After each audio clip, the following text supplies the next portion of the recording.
magsasangyup tayo uli. Located lang to sa Cubao, malapit sa LRT Cubao Station. What is the day today? Sangyup Day!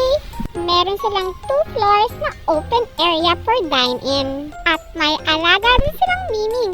Very good kayo dyan. That day, kami yung pinakaunang customer nila.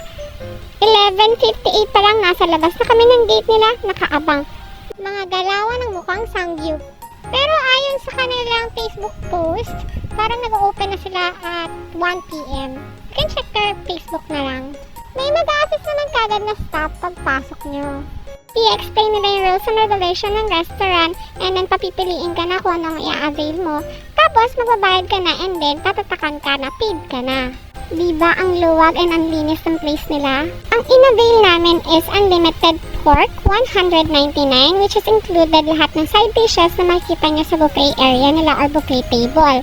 At narito ang available pork slices nila or pork samgyeopsal. 4 flavor, pork and plain. Ako personally mas gusto ko yung plain pork lang kasi ayoko nung nag-iitim yung lutuan. Plano ko kasi maghugas na lang dito later kasi wala akong pambayad. Charet!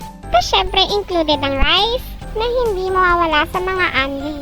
Cucumber na pantanggal umay, kimchi, cheese pasta na pwedeng-pwede na sa panlasa, potato marbles, fish cake for their side dishes.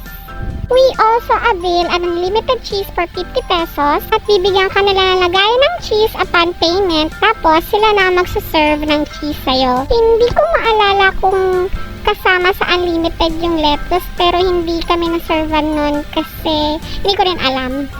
Pero ox lang ang mahalaga na enjoy namin yung sangyup and babalik at babalikin namin to for affordable price. Tapos na kami kumain yan at ayan na sila. Yes po, dinudumog po ang Sangyup Day. Kaya ikaw na nanonood, try mo na! Sangyup Day tayo! Here's the screenshot of their Facebook page and nakatag na rin sila sa description. Thank you for watching! Follow Jasmine Vlog! See you!